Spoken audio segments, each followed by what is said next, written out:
क्या आप लोगों ने कभी गौर किया है क्या, अरुणाचल प्रदेश में हर दिन कैंसर जैसे जो बड़ा बीमार होता है, इनके चपेट में हमारे लोग दिन ब दिन क्यों जा रहा है।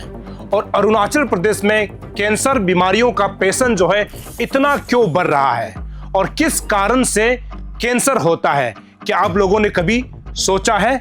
और कैंसर बीमारी यदि किसी को हो भी जाता है तो इलाज किस प्रकार से होगा, और ईटानगर में बैठ करके ही आप कैंसर के डॉक्टर से कैसे मिल सकता है। तो आप सभी के लिए बहुत अच्छा खबर है कि 3 डॉक्टर के टोली जो कि कोलकाता से आए हैं और जो बेंगलोर से आए हैं, साथ ही साथ अरुणाचल प्रदेश से एक एनजीओ ने इस मुहिम को जो है आगे बढ़ाते हुए, ताकि अरुणाचल प्रदेश में आने वाला समय में किसी को यदि कैंसर हो भी जाता है या फिर कैंसर होने के कगार में है तो उनको किस प्रकार से इलाज किया जा सकता है और कैसे इस बीमारी से हम बच सकते हैं। इन चीजों को बात करते हुए एक एनजीओ और डॉक्टर के टोलियों ने कैंसर बीमारी के बारे में हम सभी को बहुत खूबसूरत तरीके से बताया है और उस बातचीत को टीम अरुण भूमि को साझा किया है। और मैं उम्मीद करता हूं कैंसर जैसे बड़ी बीमारी से बचने के लिए आप सभी को इस बातचीत को सुनना चाहिए। साथ ही साथ आप सभी को अपने लोगों तक इस बातचीत को शेयर करना चाहिए, ताकि आने वाला समय में किसी को कैंसर जैसा बीमारी ना हो। यदि किसी के पास है तो उसको जल्द से इलाज किया जा सके। और मैं उम्मीद करता हूं इस बातचीत को आप सभी लोग देखेंगे और कैंसर जैसे बीमारियों से हम सब बच सकते हैं और लड़ सकते हैं। सभी को नमस्ते। बुलिंगम पाया लिंचो गोदन तेचियाना, मेरा नाम तेचियाना है। मैं अजिनाना सोसाइटी का एक चेयरपर्सन हूँ। चेयरपर्सन होने का नाते मैं आज आप लोगों का बीच एक पैगाम लाया है जो कैंसर का विषय में है। मैं आप लोगों का बीच बताना चाहती हूँ आज हमारे अरुणाचल प्रदेश में कैंसर का यहाँ पे ट्रीटमेंट कैसे अवेयरनेस किया जाएगा। कैंसर बहुत सारे संख्या बढ़ रहे हैं हमारे अरुणाचल में। इसका चलते आज हमारे बीच कुछ डॉक्टर लोग आए हैं कैंसर का अवेयरनेस देने के लिए। कैंसर कैसे प्रिवेंशन ले सकते हैं, कैंसर कहाँ ट्रीटमेंट हो सकता है, कौन सा समय में ट्रीटमेंट दिया जा सकता है, इसके सिलसिले में ये लोग बताने आया है। SHG global enterprise limited cancer centre है। आप लोगों का बीच परिचित देना चाहती हूँ डॉक्टर को।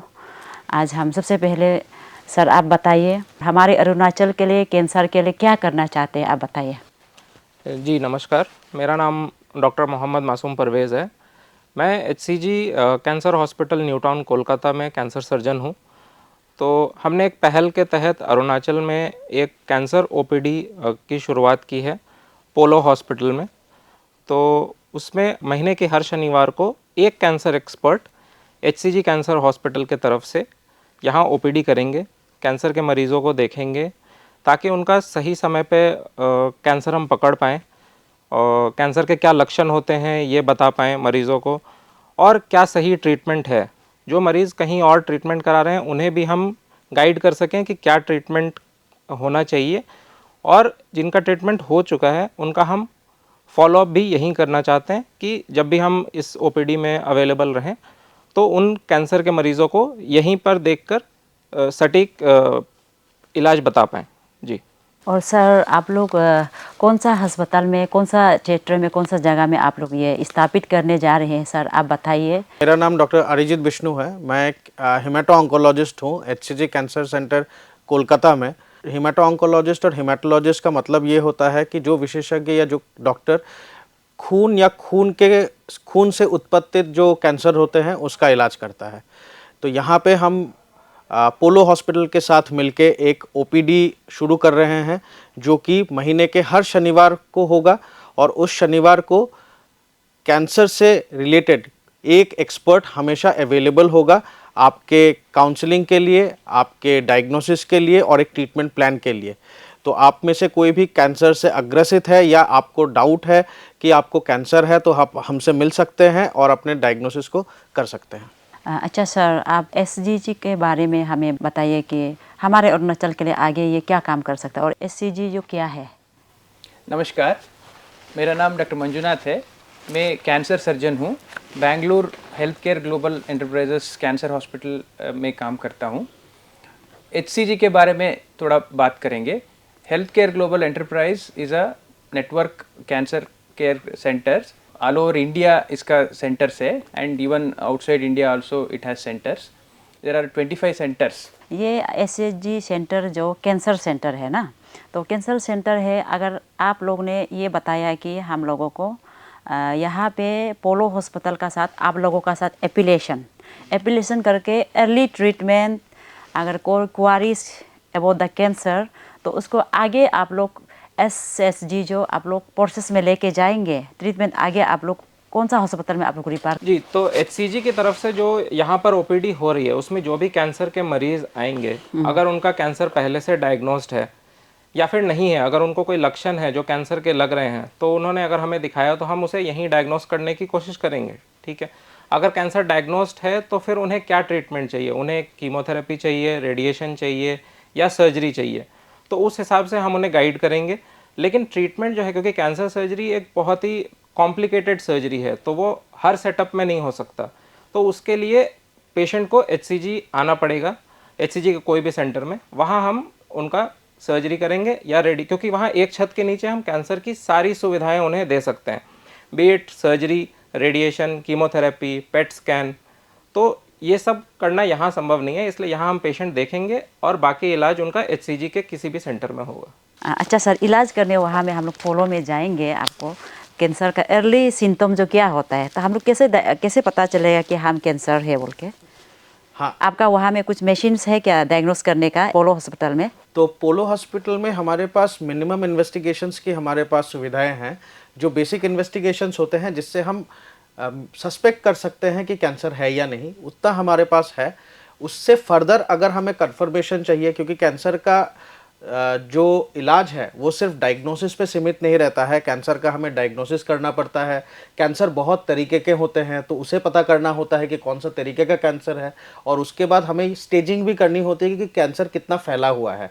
तो इन सब चीज़ों के लिए पेशेंट को हमारे पास आना पड़ेगा ताकि हम ये सारी चीज़ें करें, क्योंकि कैंसर को जब हम डायग्नोस करते हैं ये सारी सुविधाएं या ये सारे इन्फॉर्मेशन जब हमारे पास नहीं रहती है तो हम कैंसर का उचित इलाज नहीं कर पाते हैं। और जैसा कि हम लोग बताते हैं कि फर्स्ट टाइम में अगर कैंसर ठीक हो सकता है, उससे बड़ी चीज़ और कुछ नहीं होती है। तो दैट मीन्स आप लोग कैंसर यहाँ से डायग्नोस आफ्टर इन्वेस्टिगेशन, अगर कैंसर का सिम्टम जैसे लगा तो आप लोग का SCG हॉस्पिटल में कहीं भी आप लोग रिफ़र कर देंगे?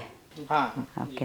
तो ये है हम लोग का अरुणाचल के लिए बहुत ही मतलब आज एक बहुत ही मतलब कुछ का बात है। यहाँ ट्रीटमेंट आप लोग का सामने ही, हमारा सामने ही, अपना ही घर में आज ट्रीटमेंट देने वाला पहला जो इन्वेस्टिगेशन होता है वो करने के लिए एक सेंटर अभी हम लोग को मिला है। वो अभी यहाँ स्थापित कर चुका है, यहाँ हम लोग का यहाँ पोलो हॉस्पिटल में है। तो आप लोग यहाँ विजिट कीजिए और आने वाले दिनों में हम विश्वास करते हैं बहुत अच्छा ट्रीटमेंट मिलने वाला है। कैंसर का पेशेंट्स को बहुत मतलब आराम मिलने वाला है। कैंसर का मतलब सिम्टम्स जो क्या है वो एक सवाल। एक दूसरा सवाल है, हमारा इस नॉर्थ ईस्ट इंडिया खास करके हमारे इस अरुणाचल प्रदेश में सबसे ज़्यादा कौन सा कैंसर है यहाँ पे? जैसे हमने कैंसर रजिस्ट्री से थ्रू देखा है या हमने परामर्श किया है जो डॉक्टर से, उससे पता चलता है कि स्टमक कैंसर जो पेट का जो कैंसर है यहाँ पे बहुत कॉमन है, बोथ मेल्स एंड फीमेल्स में। बट फीमेल्स में ब्रेस्ट कैंसर भी ज़्यादा हो रहा है एंड लंग कैंसर और यूट्रस का कैंसर वो सारा भी कॉमन है। हमने जैसे OPD शुरू किया है, बहुत सारे लोग ऐसा आते हैं कि लाइक ऑलरेडी डायग्नोज्ड होते हैं या सिम्टम्स लेके आते हैं। क्या क्या सिम्टम्स होता है उनका? ये सिम्टम्स जो है ये पर्टिकुलर कैंसर के हिसाब से होता है। फॉर एग्जांपल अगर ओरल कैंसर है, माने मुंह का कैंसर जो बोलते हैं तंबाकू की वजह से जो होता है, वो अल्सर्स हो सकते हैं, घाव हो सकता है, ब्लीडिंग हो सकता है। जैसे छाती का कुछ कैंसर है तो सांस लेने में दिक्कत हो सकता है, कफ में जो स्पुटम निकलता है उसमें क्या ब्लड हो सकता है, लूज स्टूल्स माने जैसे बहुत दस्त होना, या उसका पेट का जो कैंसर जो होता है उसका वजह से हो सकता है। काला रंग का मोशन अगर है तो वो इंटेस्टाइन या आंत का हिस्सा कैंसर का हो सकता है। और बाकी जो भी बॉडी में अगर लम्प्स माने जो स्वेलिंग्स कुछ होगा तो वो उसका सिम्टम हो सकता है। कभी कभी क्या होता है अनीमिया मैंने बहुत लाइक ब्लड कम हो जाता है बॉडी में, खाने पीने में मन नहीं रहता है, नींद नहीं आता है, ये सारा भी सिम्टम्स हो सकता है। बट जो भी सिम्टम्स है बेटर आप एक बार डॉक्टर से बात करके उसका क्या इन्वेस्टिगेशंस हो सकता है, अगर यहाँ पे नहीं है तो कई बार में इन्वेस्टिगेशंस करके उसको हल करना ज़रूरी है, क्योंकि अवेयरनेस बहुत इंपॉर्टेंट, क्योंकि early diagnosis is the best treatment. क्योंकि अगर कैंसर का लेटेस्ट स्टेजेस में अगर डिटेक्ट हुआ तो वो उसका क्योर होने का भी चांसेस कम है, और उसके लिए कॉम्प्लिकेटेड ट्रीटमेंट्स होंगे, उसका खर्चा बढ़ेगा। तो उसको हमें कम करने के लिए हमें अर्ली डायग्नोसिस मैंने बहुत कम स्टेज लोअर स्टेजेस पे हमें उसको डायग्नोस करना है। उसके लिए क्या है, अवेयरनेस होना बहुत इंपॉर्टेंट है। आपको कुछ भी सिम्टम्स है तो डॉक्टर से बात करेंगे, कुछ सिंपल टेस्ट से वो पता चल जाता है, या स्क्रीनिंग भी बोलते हैं हम, स्क्रीनिंग से सिम्टम्स से पहले से ही हम उसको डिटेक्ट कर सकते हैं। तो इसीलिए यहाँ पे हम जब आएंगे ये सुविधा को आप यूटिलाइज कर सकते हैं, जब जैसे कि बात कर सकते हैं, आके कंसल्टेशन कर सकते हैं, तो उसके हिसाब से हम आपको इंफॉर्मेशन दे सकते हैं। ब्लड कैंसर का आप ब्लड कैंसर स्पेशलाइज है ना? अच्छा, ब्लड कैंसर का सिम्टम जो कैसे होता है? हाँ, अर्ली सिम्टम और उसके बाद उसका क्योर है कि नहीं है, जो ब्लड कैंसर आ जाता है, आप उसके बारे में बताइए। हाँ, तो ज़्यादातर ब्लड कैंसर्स में कुछ सटल साइंस होते हैं कि एक तो हो गया कि बहुत कमज़ोरी फील होती है, कभी कभार बुखार होता है जो बुखार ठीक ही नहीं होता है, बुखार आता है जाता है, बट लॉन्ग स्टैंडिंग फीवर होता है कि दवा खाते हो तो ठीक होती है लेकिन फिर आ जाता है। कभी कभार शरीर में बहुत दर्द होता है, गले में या बगल के नीचे कुछ ट्यूमर जैसा फील होता है, वज़न बहुत कम होता है, हर शाम को खूब पसीना आता है, शरीर के कुछ ऐसी जगहों से ब्लीडिंग होना शुरू हो जाती है जहाँ से ब्लीडिंग नहीं होनी चाहिए, जैसे दांतों से या नाक से, या कभी कभार आँख में भी हमें दिखता है कि वहाँ पे छोटे छोटे स्पॉट्स आ रहे हैं, ब्लीडिंग के स्पॉट्स। तो जब भी ऐसा कुछ हो तो हमें मिनिमम एटलीस्ट एक टेस्ट कराना चाहिए। ज़्यादातर केसेस में एक CBC नाम की टेस्ट होती है जिसको हम बोलते हैं कंप्लीट ब्लड काउंट। तो उसी से हमें पता चल जाता है कि ब्लड में कोई प्रॉब्लम है कि नहीं है। किसी को भी एक अगर डाउट है कि मेरे खून में कुछ प्रॉब्लम है तो एक उस CBC टेस्ट से ही हमें आधी से ज़्यादा इन्फॉर्मेशन मिल जाती है कि हाँ कोई डेफिनेटली कोई प्रॉब्लम है कि नहीं है। उसके बाद हमें फर्दर टेस्टिंग करनी पड़ती है पता करने के लिए। जो आपका दूसरा सवाल था कि ब्लड कैंसर ठीक हो पाती है कि नहीं, तो आज की डेट पे ज़्यादातर ब्लड कैंसर्स को हम ठीक कर पाते हैं। बच्चों में ठीक होने की संभावनाएँ सबसे ज़्यादा रहती है, क्योंकि विद द मॉडर्न जो हमारी थेरेपीज़ है, चाहे वो इम्यूनोथेरेपीज़ हो या कीमोथेरेपीज़ हो, उससे हम लगभग 80 से 90% बच्चों को बिल्कुल ठीक कर पाते हैं। जो बड़े लोग होते हैं उनमें भी हम ऑलमोस्ट 60 to 70% लोगों को बिल्कुल ठीक कर पाते हैं। कुछ जो बीमारियां हैं जैसे लिम्फोमास हो गए, माइलोमास हो गए, उनको कंटिन्यूअस ट्रीटमेंट के साथ हम बिल्कुल ही ठीक कर पाते हैं। और ज़्यादातर मरीज अगर अर्ली डायग्नोसिस हो जाए, शुरू में डायग्नोसिस हो जाए विदाउट डेवलपमेंटल कॉम्प्लिकेशंस, तब ज़्यादातर मरीज बहुत छोटे ही और ब्रीफ पीरियड में ही ठीक हो जाते हैं। और एक तो क्वेश्चन है सर, जैसे कि हम कैंसर का डायग्नोस करना चाहते हैं, मुझे कुछ बीमारी नहीं है, एक डाउट रहता है मेरा परिवार में कैंसर रहा, तो कुछ भी मतलब हमको दर्द नहीं है, शरीर में कुछ लक्षण नहीं है, फिर भी एडवांस मैंने जो वो कर सकता है कि बिल्कुल कर सकते हैं, डायग्नोस कर सकते हैं। हाँ बिल्कुल कर सकते हैं। तो उससे जैसे मैंने बोला कि अगर खून आपके परिवार में खून की बीमारियां ज़्यादा हैं तो हम CBC एक करा सकते हैं। अगर आपके परिवार में कोई और तरह का कैंसर है तो उसके लिए हम इमेजिंग स्टडीज़ यूज़ कर सकते हैं, जैसे PET CT हो गया या अल्ट्रासाउंड हो गया या CT स्कैन हो गया। तो इनके सबके ज़रिए हमें पहले ही पता चल जाता है कि अगर छोटी से छोटी भी अगर कोई ट्यूमर है या कैंसर है तो उसके बारे में हमें कुछ इन्फॉर्मेशन मिल जाती है। अच्छा सर, कैंसर जो सर्जरी करता है, ऑलरेडी डायग्नोस होके 4th स्टेज तक पहुंचने का बाद सर्जरी करता है, तो वो क्योर हो जाता है? तो सर्जरी एक बहुत ही इंटीग्रल पार्ट है कैंसर के ट्रीटमेंट के लिए। तो हम इसी बात पे स्ट्रेस कर रहे हैं कि अर्ली डिटेक्शन करना क्यों ज़रूरी है, बीमारी को स्टेज 1 में ही पकड़ना क्यों ज़रूरी है। जो कैंसर को हम स्टेज 1 स्टेज 2 में पकड़ पा रहे हैं, बहुत सारे कैंसर ऐसे हैं जैसे ब्रेस्ट कैंसर हो गया, मुंह का कैंसर हो गया, जिसमें हम सिर्फ सर्जरी करके भी पेशेंट को एक क्यूरेटिव ट्रीटमेंट दे सकते हैं। जब कैंसर का स्टेज बढ़ जाता है, जैसे कि स्टेज 3 हो गया या स्टेज 4 जैसा आपने कहा, उस केस में सर्जरी का रोल कम हो जाता है। कभी कभी हमें सर्जरी के साथ बाद में कीमोथेरेपी और रेडिएशन की आवश्यकता भी पड़ती है। अभी नए नए ड्रग्स हैं, इम्यूनोथेरेपी, उनकी भी आवश्यकता पड़ती है ताकि बीमारी वापस से ना आए।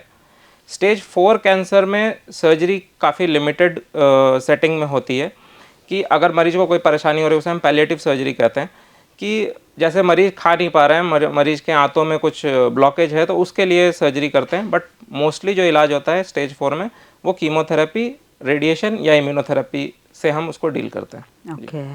कैंसर तो हम लोग काफ़ी साल से सुन के आ रहे हैं कि केमोथेरेपी सर्जरी होता है, और उसके अलावा भी अभी कुछ टेक्नोलॉजी डेवलप हो गया, उसके साथ में कुछ लेटेस्ट कुछ ट्रीटमेंट है क्या?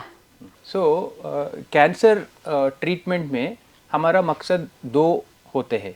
एक तो होता है कि कैंसर को हमें क्योर करना है, शरीर से जड़ से उसको निकालना है, वो एक मकसद है। दूसरा मकसद ये है कि पेशेंट को जितना नॉर्मल रखना है उसको रखना है। माने जो कैंसर से जो प्रॉब्लम हो रहा है तो हो रहा है, वो ट्रीटमेंट की वजह से भी बहुत सारा प्रॉब्लम्स हो सकता है पेशेंट को। जो हम देख रहे थे पहले से सर्जरी करने से कई अंग को निकालना पड़ता, कि पैर को निकाल दिया या किडनी को निकाल दिया, जो भी ऑर्गन से उसका जो अफेक्टेड था उसको पूरा ही निकालना पड़ सकता था। जैसे स्तन का कैंसर है तो स्तन को पूरा ही निकालना पड़ सकता था। और जो कीमोथेरेपी के वजह से या जो भी रेडियोथेरेपी, कभी कभी कोबाल्ट मशीन हम बोलते हैं उसका, जो उसके वजह से रेडिएशन के वजह से बहुत सारे बॉडी के ऊपर असर पड़ता था, उसके वजह से बहुत सफरिंग भी होता था। सो आजकल का जो टेक्नोलॉजिकल एडवांसमेंट जो हुए हैं उसके वजह से ये कैंसर क्योर भी ज़्यादा हो सकता है, और जो हम परेशानियां देखते थे कैंसर ट्रीटमेंट की वजह से वो भी बहुत कम हो गए हैं। सो फॉर एग्जांपल मैं कुछ बहुत सारा टेक्नोलॉजिकल एडवांसमेंट्स हुए हैं, कुछ एग्जांपल्स मैं देना चाहता हूँ। फॉर एग्जांपल सर्जरी में हम रोबोटिक सर्जरी आजकल कर रहे हैं, जिसमें क्या होता है प्रिसिशन, हम उसको अच्छे से देख सकते हैं। बॉडी के अंदर में हम पहले बहुत बड़ा चीरा डाल के उसको ऑपरेशन करना पड़ता था, आजकल रोबोटिक सर्जरी के वजह से हम छोटा सा होल, की होल जैसे होल्स करके उसके थ्रू हम इंस्ट्रूमेंट्स डाल के एंड वो अंदर का ऑर्गन्स को देख के ऑपरेशन कर सकते हैं और उसका बीमारी को जड़ से निकाल सकते हैं। वो एक बहुत अच्छा सा ट्रीटमेंट है जो फैसिलिटीज़ हम यूज़ कर सकते हैं। दूसरा कीमोथेरेपी और ये जो भी ट्रीटमेंट दे सकते हैं वो बॉडी के ऊपर हर जगह में अफेक्ट करता था। आजकल टारगेटेड थेरेपी हम बोलते हैं, जो पर्टिकुलर कैंसर सेल्स के ऊपर ही काम करता है। तो टारगेटेड थेरेपी के वजह से side effects of chemotherapy have reduced. And तीसरा रेडिएशन के जो मशीन्स में है बहुत एडवांसमेंट्स हुए हैं। पहले कोबाल्ट मशीन में पेशेंट को एक जगह में लिटा के पूरा जो एरिया है उसको पूरा एक्सपोजर होता था, बट आजकल का जो लिनैक मशीन्स हम बोलते हैं, ट्रू बीम, साइबर नाइफ, ये सारा जो मशीन्स है रेडियोथेरेपी का मशीन्स है, उसके वजह से फोकस्ड प्रिसीशन एरिया को जो जहाँ पे अफेक्टेड है, जहाँ पे ट्रीटमेंट देना चाहिए वहीं पे हम ट्रीटमेंट दे सकते हैं। सो ये सारा टेक्नोलॉजिकल एडवांसमेंट्स के वजह से हम आजकल क्योर रेट्स बढ़ सकता है, कैंसर का जो क्योर होने का संभव जो है वो बढ़ रहा है, और जो कैंसर का जो साइड इफ़ेक्ट्स, ट्रीटमेंट का जो साइड इफ़ेक्ट्स होते थे वो हम बहुत कम कर दिए हैं। सर हमारा अरुणाचल में बोन मेरो कैंसर भी बहुत सारा है, ये बच्चे लोग में पाए जाते हैं ज़्यादा हमारे अरुणाचल में, तो बोन मेरो का बारे में आप कुछ बताइए। हाँ, तो एक नई ट्रीटमेंट पद्धति है जिसको हम बोलते हैं बोन मैरो ट्रांसप्लांट। तो जो भी ब्लड कैंसर्स होती हैं वो बोन मैरो से स्टार्ट होता है, यानी जिसको हम बोलते हैं अस्थि मज्जा। तो बोन मैरो ट्रांसप्लांट के ज़रिए हम जो बीमारी है उसको किसी हेल्दी बोन मैरो से बदल देते हैं। यानी कोई एक डोनर होता है जिसके बोन मैरो को हम पेशेंट के बॉडी में डाल देते हैं। तो इससे क्या होता है, पेशेंट का जो बीमारी है या जिस बोन मैरो से उसकी उत्पत्ति हुई है तो उसको बदल दिया जाता है। तो इसको बोलते हैं एलोजेनिक बोन मैरो ट्रांसप्लांट। तो इस पद्धति के द्वारा या इस थेरेपी के द्वारा जो बहुत डिफ़िकल्ट टू ट्रीट कैंसर्स होते हैं, जैसे अक्यूट ल्यूकेमियाज हो गए, या बहुत सारे बच्चों में जो होता है थैलेसीमियाज होते हैं, यानी बच्चों का खून बनता है और टूट जाता है, तो बचपन से ही इनको खून की ज़रूरत होती है। तो ऐसे बच्चों में थैलेसीमियाज में, अप्लास्टिक एनीमियाज में, यानी खून बन ही नहीं रहा है, उनके पास अस्थि मज्जा है ही नहीं, बोन मैरो है ही नहीं कि खून बना सके, तो इन सब बीमारियों में हम बोन मैरो ट्रांसप्लांट के ज़रिए बच्चों को या बड़े लोगों को भी ठीक कर सकते हैं। और बहुत सारे टाइम पे क्या होता है कि बहुत कुछ एजेड लोगों में भी ये समस्या होती है। तो पहले क्या होता था कि हम उनका ट्रीटमेंट नहीं कर पाते थे। तो आप हमारे पास क्या है, हमारे पास एक मशीन है जिसको हम बोलते हैं क्लिनिमैक्स मशीन। तो उसके ज़रिए हम बहुत बुजुर्ग में भी ट्रांसप्लांट कर सकते हैं। ओके, तो उसका क्योर हो जाता है सर? हाँ, ज़्यादातर केसेस में बोन मैरो ट्रांसप्लांट से क्योर हो जाता है। उसका सक्सेस रेट कैसे है? वो हर अलग अलग बीमारी में अलग अलग होता है, क्योंकि बोन मैरो ट्रांसप्लांट एक बहुत डिफ़िकल्ट प्रोसीजर है। आप सुन के ही सोच रहे होंगे कि एक दूसरे आदमी का बोन मैरो हम किसी और में डाल रहे हैं, तो वो कॉम्प्लिकेशन के साथ ही होता है। लेकिन जब वो सक्सेसफुल होता है तो ज़्यादातर बीमारियां ठीक हो जाती हैं। तो हर बीमारी के लिए अलग अलग सक्सेस रेट होता है। जैसे अगर हम एक्यूट ल्यूकेमिया के बारे में बोले, अगर हम पहले शुरू में एक्यूट ल्यूकेमिया में करें तो ऑलमोस्ट 70% 60% लोग ठीक हो जाते हैं। लिम्फोमास में it serves as a permanent curative therapy, ज़्यादातर बीमारियां वापस नहीं आती हैं। तो सर एक क्वेश्चन है, इंडिया में कैंसर जो मरीज लोग का ऊपर अभी तक डेड रेट एंड जो बच गया, वो जो सक्सेस रेट जो कैसे है अभी? Lung नहीं, cancer इसलिए है। हम पूछ रहे हैं कि हम लोग का जो आत्मविश्वास जो मतलब खत्म हो गया, विश्वास जो ना, कैंसर हो गया मीन्स हम लोग को दुनिया छोड़ के जाना है, इसलिए पूछ रहे हैं। ऐसे है, इसलिए हम लोग सबसे पहले तो कैंसर हो गया, सबसे पहले जो मतलब स्पिरिट जो है, जो सकारात्मक जो, वो खुद से कुछ डाउन हो जाता है। ट्रीटमेंट करने से पहले आदमी कमज़ोर हो जाता है। तो इसके बारे में आप बताइए। तो कैंसर एक ऐसी बीमारी है जिसमें मरीज को अंदर से खोखला कर दिया जाता है। हाँ जी, तो उनकी जो एनर्जी लेवल है वो काफ़ी डाउन हो जाती है। आपने पूछा इंडिया में कैंसर का क्या सक्सेस रेट है, डेथ रेट है? हाँ, तो ये north east, including north east. North east. तो अगर हम नॉर्थ ईस्ट पे फोकस करें, नॉर्थ ईस्ट में जो है, जो बीटल नट जो हम सुपारी का सेवन काफ़ी ज़्यादा है। कच्चा सुपारी भी लोग खाते हैं, उसके कारण जो है फूड पाइप जो अपना है, खाद्य नली का कैंसर, ईसोफेगस कैंसर काफ़ी ज़्यादा है। इवन गले का कैंसर, लैरिंग्स हो गया, वॉइस बॉक्स कैंसर या थ्रोट कैंसर या स्टमक कैंसर जैसा सर ने बताया। तो ये सारी चीज़ें उससे जुड़ी हैं, स्मोकिंग से जुड़ी हैं। फिर आपका खैनी हो गया, अल्कोहल कंजम्पशन हो गया। तो ये सारी चीज़ों से कैंसर के रेट बढ़ रहे हैं नॉर्थ ईस्ट में। तो अगर हम ये सारे कैंसर का सक्सेस रेट देखें, अगर हम उसे स्टेज 1 स्टेज 2 में ट्रीट कर रहे हैं, तो हम इनको 2 पैरामीटर्स में जज करते हैं। एक है आपका लॉन्ग टर्म सर्वाइवल, जो कि 5 साल मरीज, कितने % मरीज 5 साल बच रहे हैं ट्रीटमेंट के बाद, और एक है शॉर्ट टर्म सर्वाइवल। तो अगर हम लॉन्ग टर्म सर्वाइवल पे जाएं तो अराउंड स्टेज 1 स्टेज 2 में जो मरीज हैं उसमें 5 year survival is around 50 to 60% in GI cancers. और अगर हम स्टेज 4 में जाएं तो वो काफ़ी ड्रास्टिकली कम हो जाता है, 10 to 20% मरीज ही बच पाते हैं। ठीक है, अगर हम गॉल ब्लैडर कैंसर की बात करें तो it is one of the most aggressive cancer, जिसमें मरीज को 6 महीने से 1 साल मिलता है डिस्पाइट ऑल द ट्रीटमेंट, अगर वो स्टेज 4 में है। तो सारे कैंसर एक जैसे नहीं है, और इसीलिए सक्सेस रेट और डेथ रेट जो है वो भी वेरी करता है cancer to cancer. Cancer patients मन में बहुत सारे सवाल उठते हैं जब कैंसर डायग्नोसिस हो जाता है। ये कैंसर क्यूर होता है नहीं, ये कैंसर से मैंने फैमिली के ऊपर क्या प्रॉब्लम होगा, ये सारा सवाल उठेंगे। बट आजकल का जो मैंने जैसे बोला, टेक्नोलॉजिकल एडवांसमेंट की वजह से कैंसर कम्प्लीटली क्योरेबल है। वो इम्पॉर्टेंट मैसेज एक देना चाहते हैं, cancer is curable if detected early, that should be the motive. माने अगर हम अर्ली स्टेजेस में अगर कैंसर को डायग्नोस करें तो उसको कम्प्लीटली क्योर कर सकते हैं, जड़ से उसको निकाल सकते हैं। एंड बहुत सारे एग्जांपल्स है हमारे पास जो पेशेंट्स सालों से फॉलोअप में आ रहे हैं एंड कम्प्लीटली कैंसर से क्योर है।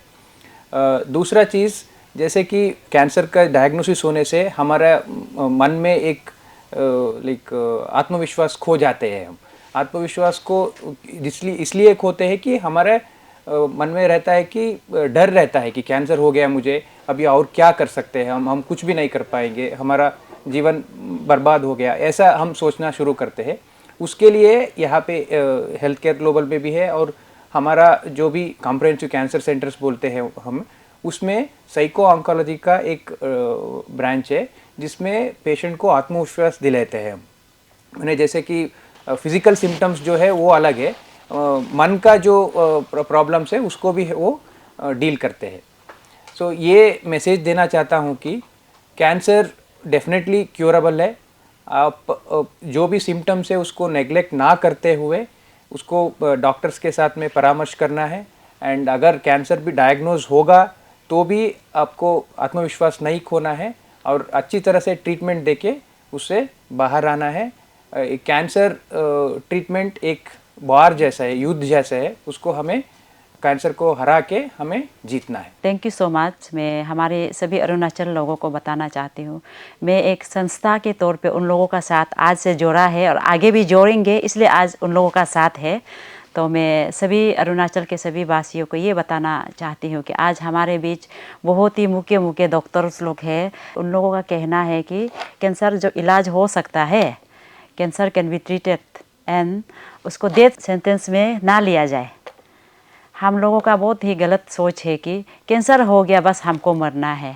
इससे हम लोग बाहर आए और हम लोग को जल्दी अर्ली डायग्नोस कराना है। अगर परिवार में पूर्वजों लोग कैंसर डायग्नोस हो गया, अगर ऐसे लगता है कि हम में भी हो सकता है तो अर्ली डायग्नोस कर लीजिएगा। नहीं सोचना है कि मुझे सिम्टम नहीं मिला, मेरा ऊपर बीमार नहीं है। अगर परिवार में किसी को हो सकता है तो किसी को भी हो सकता है, इसलिए उसको अर्ली डायग्नोस करना है बोल के डॉक्टर लोग यहाँ बता रहा है।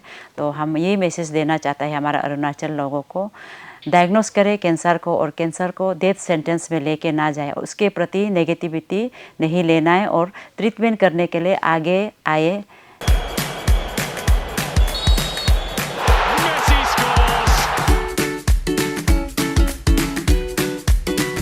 EP Eats, the fastest online food delivery service of Arunachal. Download the app now.